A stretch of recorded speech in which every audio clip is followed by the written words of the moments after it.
Chosen one, listen carefully. They whisper about you the moment you leave the room. Not gossip, not envy, something deeper. Something that makes their chest tighten. And they don't know why. They say you have that energy, but they can't explain what it is that shakes them. It's not what you say, it's not what you do. It's what you are, and that's what scares them. According to new psychology studies, only 2% of people carry what scientists call authentic heart frequency, a rare mix of real compassion and quiet inner power. If you're watching this video, there's a 97% chance you're one of them. That makes you a mirror. And people living behind masks hate mirrors. Now keep watching. Because over the next 30 minutes, I'm going to reveal exactly why your presence disrupts the room, why they fear your heart, and why your energy exposes everything fake. The Mirror EFFE said, reason number 1, your authenticity forces them to face their own masks. Here's what most people don't understand about authentic energy.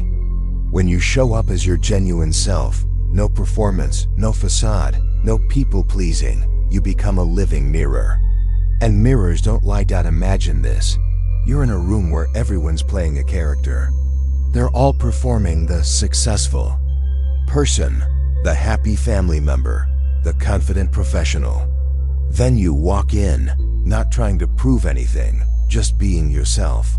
Suddenly, everyone feels exposed because your genuine presence highlights how much energy they're spending on pretending. This is why some people feel uncomfortable around you, even when you're being kind. Your authenticity reminds them of the parts of themselves they've buried, the dreams they abandoned, the truth they stopped speaking, the love they stopped showing. You're not trying to judge them, but your very existence becomes a gentle judgment on the life they've chosen. They can't fake around you because your energy is calibrated to truth. You pick up on the incongruence between what people say and what they mean, between their smile and their spirit, between their words and their wounds. And while you might not call them on it, they feel that you see through them. That's terrifying to someone hiding behind layers of performance. Because in your presence, they can't hide from themselves. Your heart forces them to remember who they used to be before life taught them that being real was too risky. And sometimes, that memory hurts more than they can handle.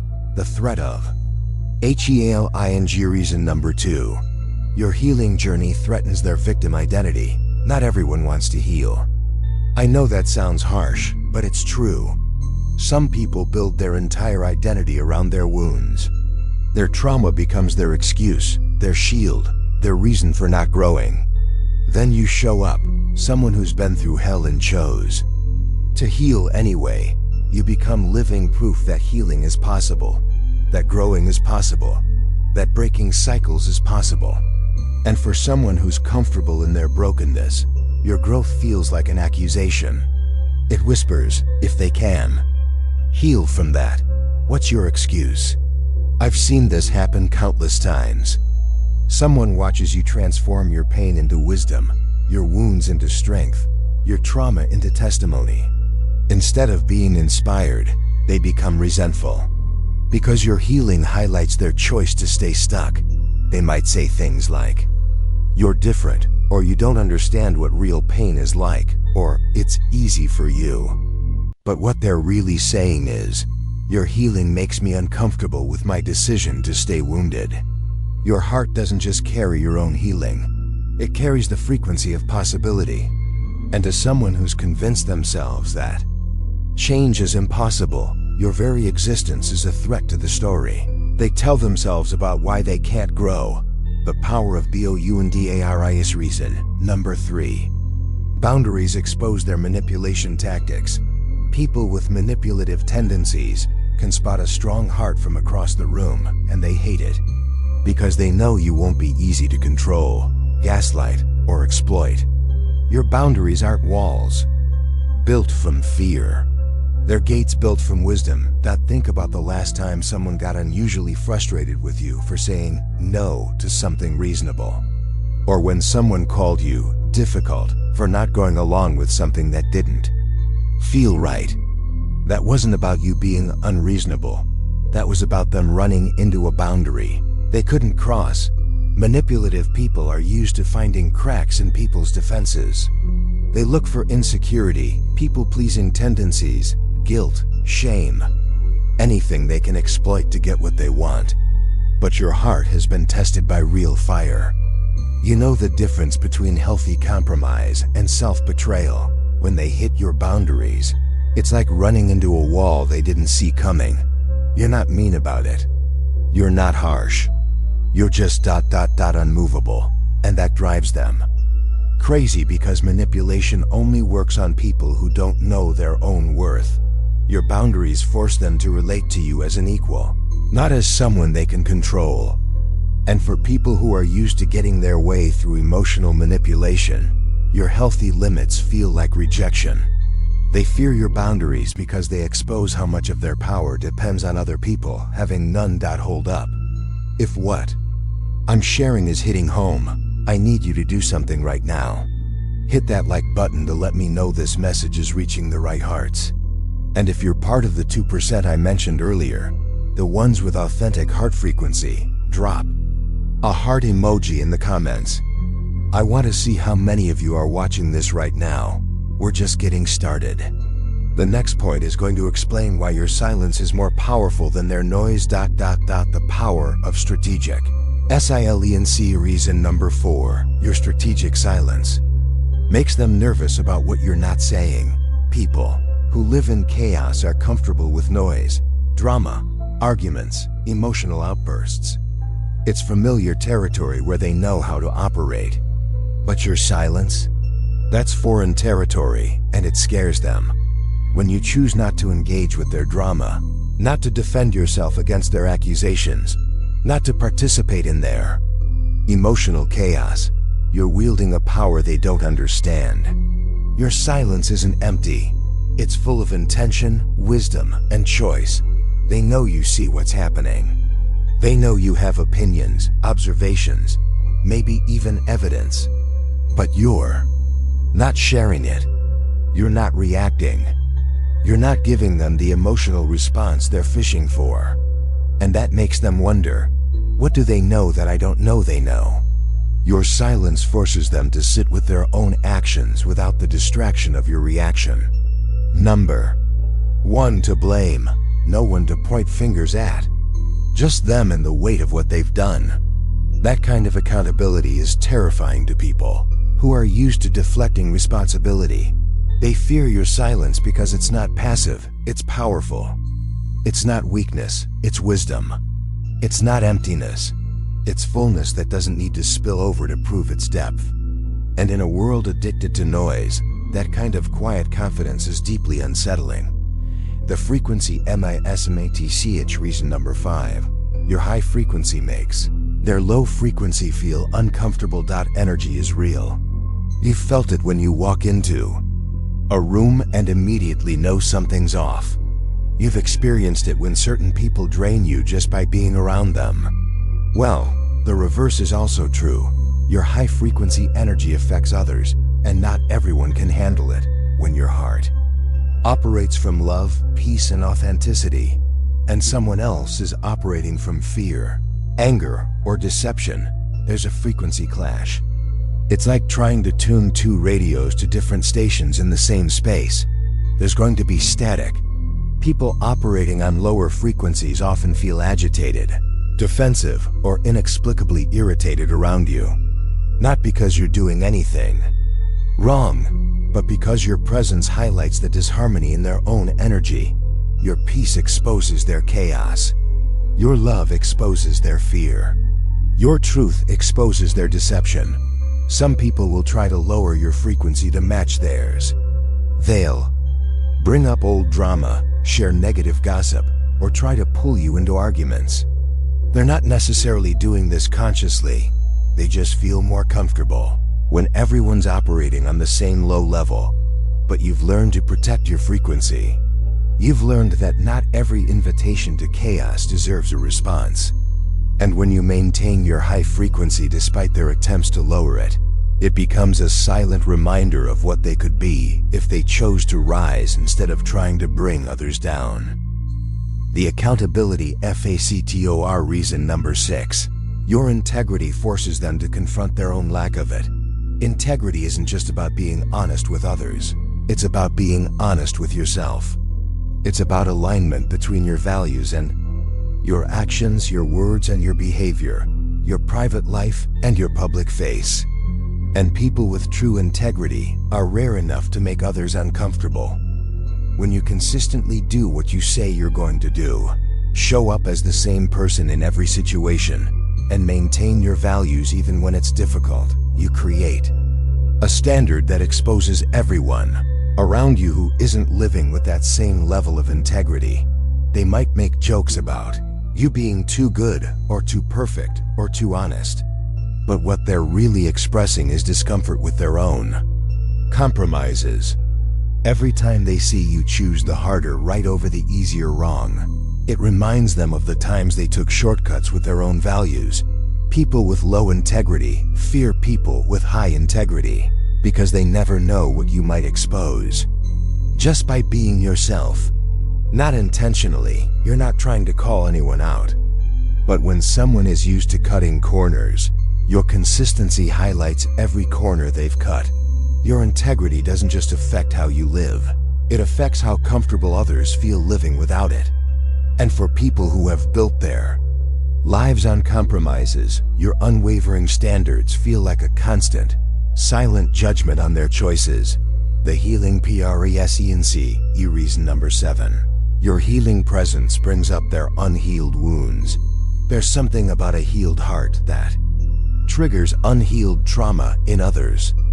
Not because you're trying to, but because healing energy has a way of bringing hidden wounds to the surface.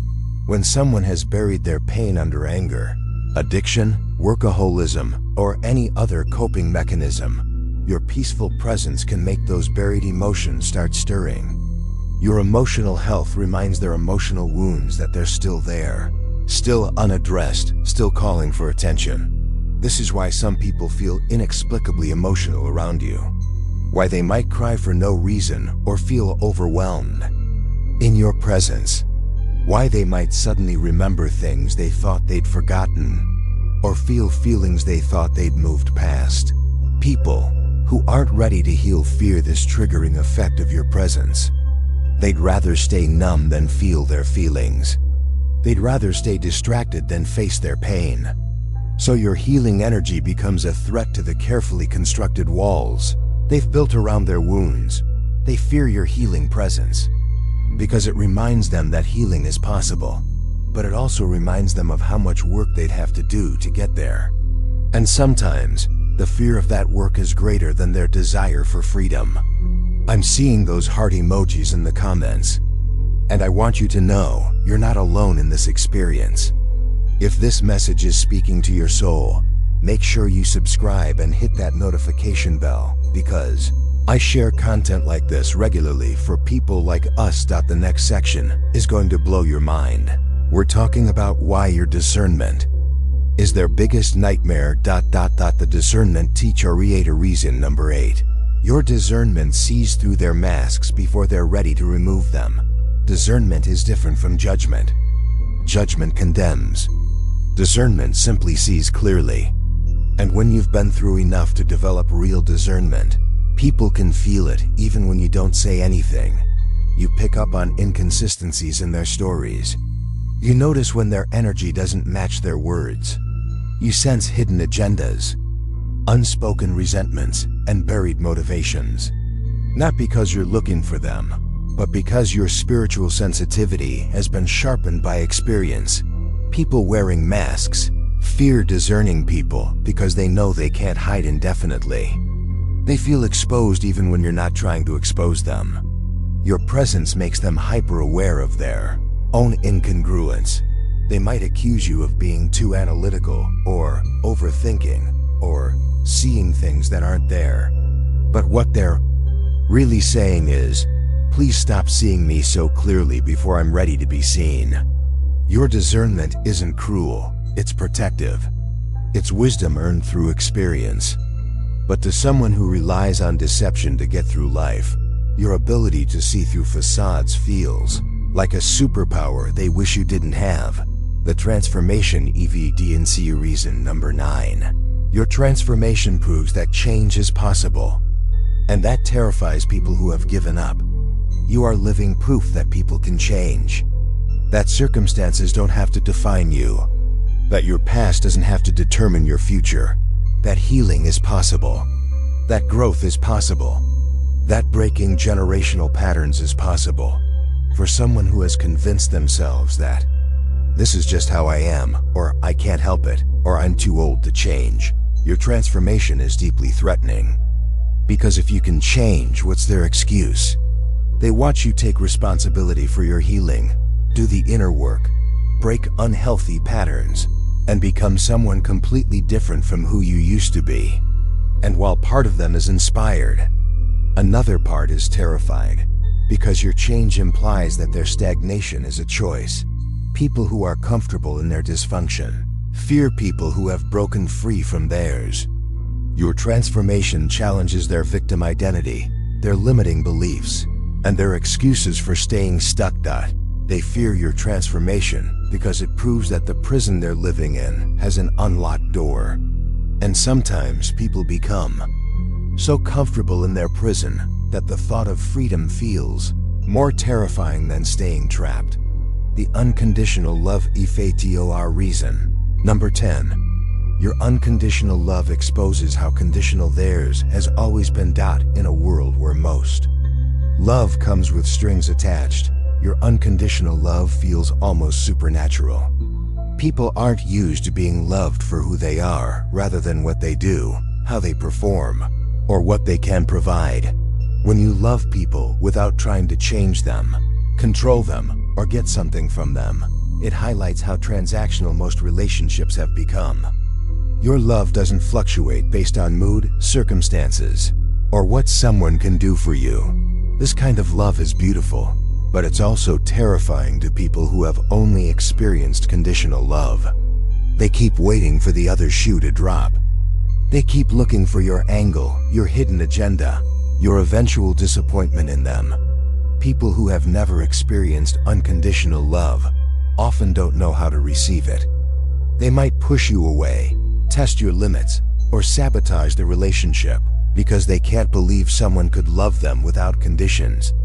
They fear your unconditional love because it challenges everything they believe about relationships, worthiness, and love itself. It forces them to consider that maybe they've been settling for less than they deserve, and that thought can be overwhelming. The divine Aesasijin, and yet here's the ultimate truth about why they fear your heart. You're not just different, you're divinely assigned. Your heart wasn't shaped by random circumstances. It was forged in the fires of purpose. Everything you've been through, every betrayal you've survived, every wound you've healed, every boundary you've set, every lesson you've learned, it was all preparation for the assignment you're carrying. Now people can sense divine assignment even when they don't understand it. There's something about you that doesn't fit into their normal categories. You operate by a different set of rules. You're guided by a different compass. You're powered by a different source. They fear your heart because it reminds them that some people are called to more than just surviving.